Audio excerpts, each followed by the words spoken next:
You've been told a lie. It's a comforting lie, the kind that keeps you working hard, saving what you can, and somehow always feeling broke. You think you're playing the money game, but you're really just a piece on someone else's board.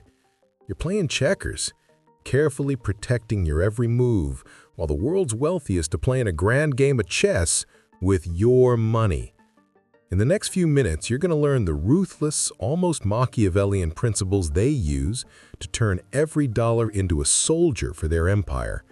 You'll finally understand why the game you've been playing feels like it was designed for you to lose. This isn't another video about clipping coupons or skipping lattes. This is a red pill. It's a total teardown of how wealth actually works. And once you see the board for what it really is, you can't go back to just being a pawn. Chapter 1. The Grand Deception. The game you were taught to play. The rulebook you were handed for money is a masterpiece of social engineering. It's simple, elegant, and brutally effective at creating a permanent, compliant workforce. These rules are burned into our brains from day one. Go to school, get a good job, work hard, save money, buy a house because it's an asset, and fear debt like the plague. Sound familiar? It's not financial advice. It's a script. A script for a character that's predictable, manageable, and profitable for someone else. You're taught to be a consumer and a laborer. Your financial life revolves around earning and spending. You're conditioned to ask one question: what can I buy with this money? This is the consumption question. It's the question that keeps you on the treadmill, running faster to get things that lose value, that offer a quick hit of comfort but never build real power. That new car loses a chunk of its value the second you drive it off the lot. That new phone is old news in a year. Your home fills up with things that need to be insured, maintained, and eventually replaced. You're a hamster on a gilded wheel, and you've been taught to love the spin. The wealthy, the architects of this whole system, ask a totally different question. They don't ask what their money can buy. They ask what their money can do. What asset can this money get me that will make more money? This is the flow question. It's not a small difference. It's a completely different reality. It's the difference between being a customer in the economy and being a shareholder. They don't see a dollar as something to spend. They see it as a worker, a soldier to deploy into the field to capture more territory and generate more soldiers. This idea isn't new. The great titans of industry, the Rockefellers, the Carnegies, didn't get rich by saving their paychecks. They built systems. They bought assets that produced cash flow, and they used that cash flow to buy more assets. They understood that money isn't something you just hoard. It's an instrument of power you wield. Most people confuse the symbols of wealth with wealth itself. They see the mansion, the yacht, the jet, and think, that's what being rich is. They're wrong. Those are just byproducts, and often liabilities, that come way after the real work is done. True wealth is the invisible system that makes those things possible. This brings us to the core psychological trap: scarcity versus sovereignty. Most people operate from scarcity. You believe there's only so much to go around, so you have to cling to what you've got. That makes you fearful and reactive. You worry about losing your job, about surprise bills, or about the market dipping. That fear makes you predictable. And when you're predictable, you're controllable. The wealthy operate from a sovereignty mindset. They don't see a finite pie. They believe they can create value, that opportunities can be manufactured. They don't fear losing money because they know how to make it. They aren't chasing money. They're creating the conditions for money to chase them.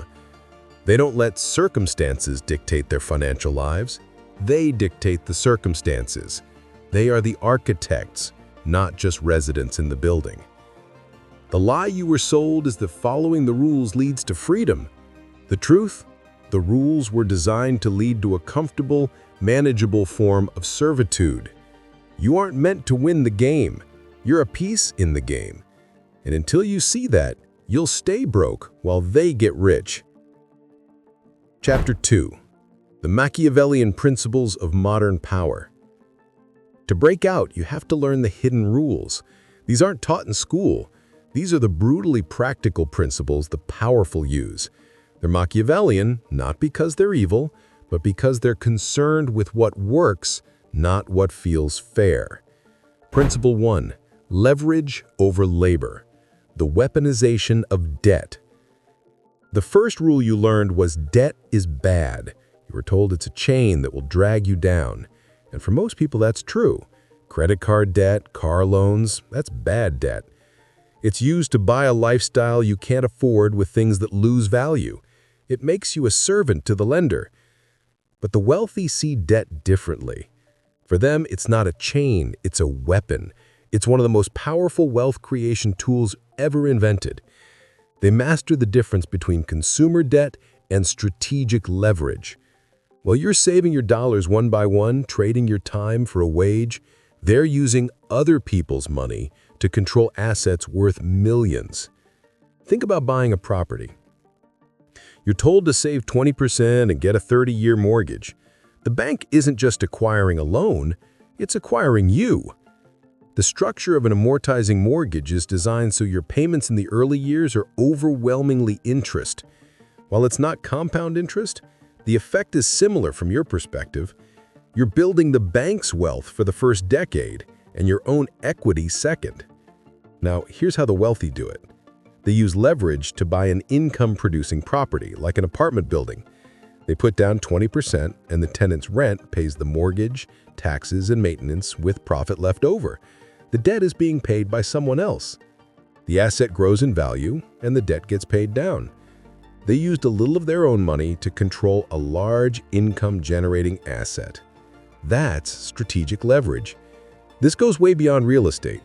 They borrow against their investment portfolios at low rates to start new businesses, so they never have to sell assets and trigger capital gains taxes. It's the core of the buy, borrow, die strategy. They buy assets that grow. They borrow against them for their lifestyle or new investments. A loan isn't taxed as income. And finally, when they die, their heirs can inherit the assets at a stepped-up basis, which can wipe out the tax liability on all that growth. Principle 2. Control through comfort, the golden cage. Deep down, most people don't crave freedom. They crave security. They crave comfort. And the biggest fear for most isn't failing, but losing the comfort they have. The wealthy get this, and they've built a world that uses that fear as a control mechanism. Your job is the perfect example. It gives you a salary, benefits, a routine. It provides comfort. But that comfort costs you compliance. You show up on time, do what you're told, and bite your tongue on your own ideas because you're terrified of losing the paycheck that funds your life. Your comfort becomes a cage, even if it's a golden one. An employer doesn't need chains when they can just threaten to take away your health insurance. The wealthy don't want comfort. They want control. They don't want a safe job. They want to own the company that gives out the jobs. They build the systems that provide comfort for others, and by doing so, create a predictable workforce to build their empire. They pay you just enough so you won't leave, but never enough to get truly free. This requires an emotional detachment from money. For most people, every dollar is an emotion. A bonus is joy, a surprise bill is despair. Their financial state runs their emotional state. For the powerful, money is just a tool, as emotional as a hammer. This emotional silence is a massive strategic advantage. It lets them make cold, calculated moves while everyone else is panicking. When the market crashes, the masses sell in fear. The strategist sees a fire sale and buys everything at a discount. Think of money like the tide. The emotional person is a swimmer, tossed around by the waves, just trying to stay afloat. The powerful person is the one who designed the harbor. They studied the tides, built the seawalls, and dug the channels.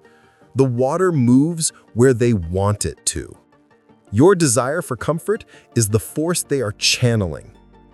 Principle 3. Silence over spectacle, the power of invisibility. Our culture is obsessed with the spectacle of wealth. We scroll through photos of influencers on private jets and celebrities with flashy cars. This is loud wealth.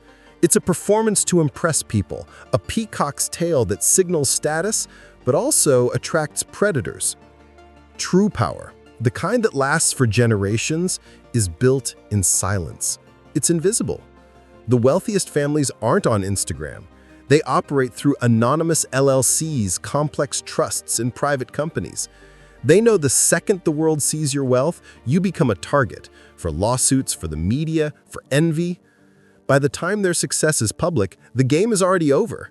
The fortress is built, the assets are protected, and they are untouchable. When the average person gets a little extra money, they want to show it. They buy a bigger house or a fancier car. They signaled their success. In doing so, they invite lifestyle inflation and expose their assets. The wealthy do the opposite. They take their profits and disappear. They reinvest them quietly into another asset, another system. They live modestly compared to their net worth because they know every dollar spent on showing off is a dollar that can no longer work for them. This is the principle of strategic obscurity.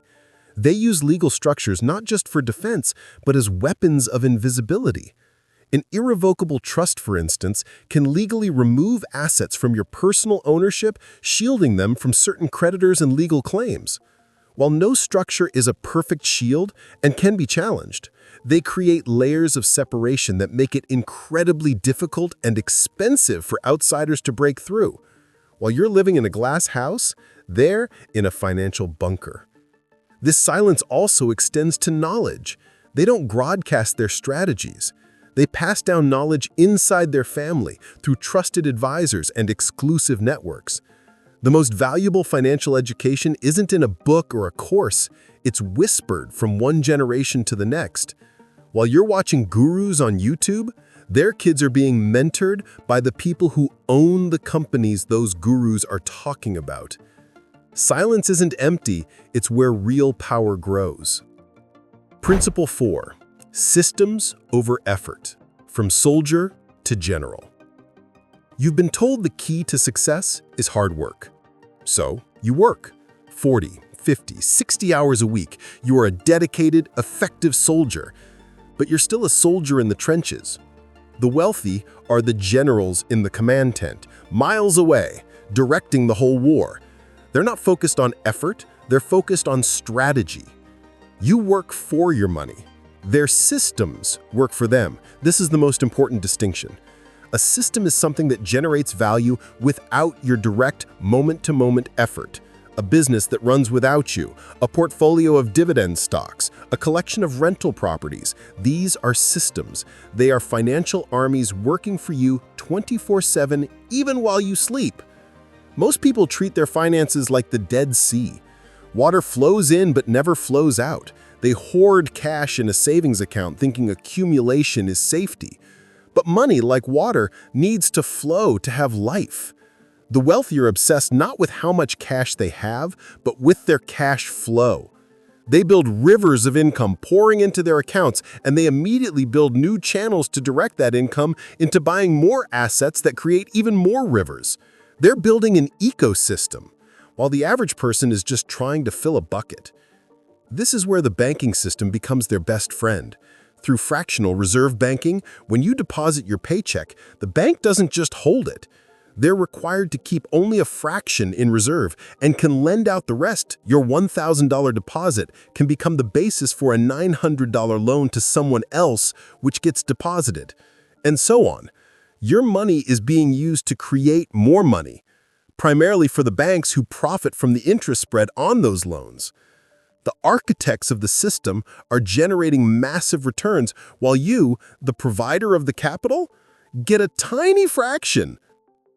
You are working in a system. The wealthy are working on their systems. They spend their time thinking, planning, and strategizing, the high-leverage work of a general, while their armies of assets do the labor. Stop thinking about how to work harder. Start thinking about how to build a system. Principle 5. Access over accumulation. The unseen gates. The final and most subtle principle is this. The ultimate currency isn't the dollar. It's access. True wealth isn't just a big bank account. It's access to deals the public never sees, information that isn't public, and circles of power that are intentionally exclusive. You think you can get rich picking stocks on the open market. You're competing with millions of others and super fast trading algorithms on a field that's tilted against you. The truly wealthy aren't just buying stocks. They're getting in on the ground floor. They're the venture capitalists funding the startup before it ever goes public.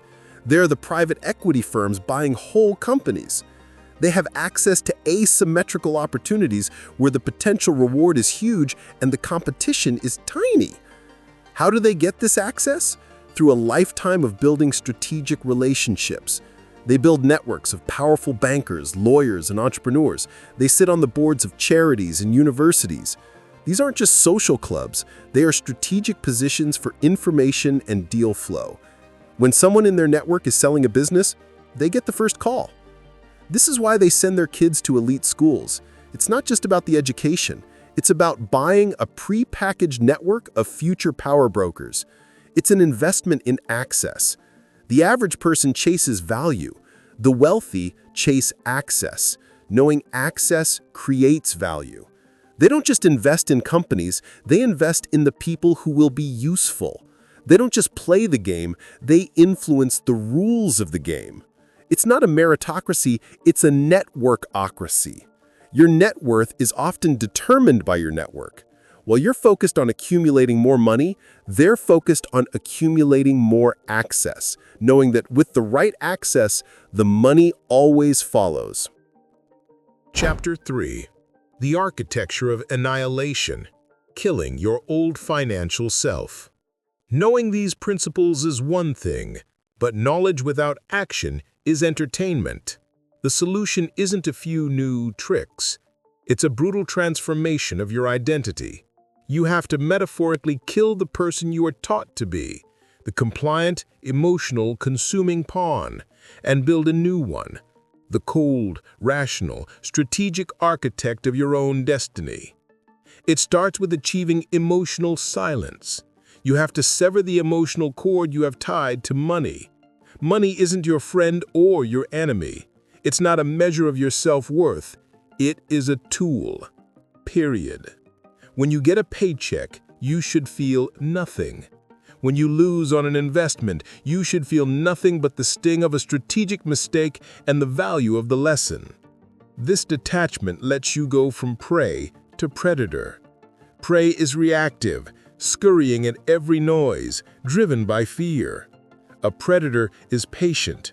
It watches, it waits, it conserves energy, and it strikes with decisive force only when the moment is right.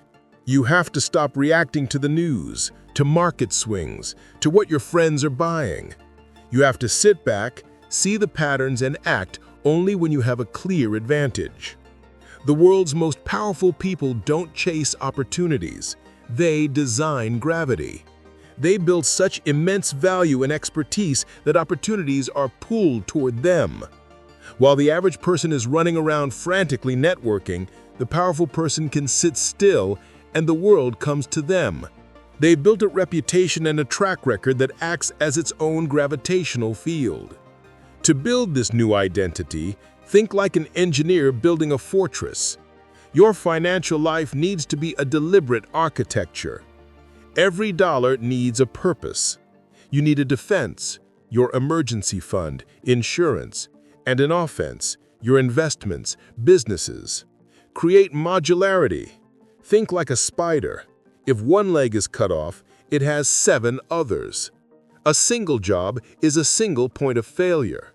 The goal is to build multiple, uncorrelated streams of revenue. Maybe it's a day job, a rental property, and a small online business. A downturn in one area shouldn't cripple the whole structure.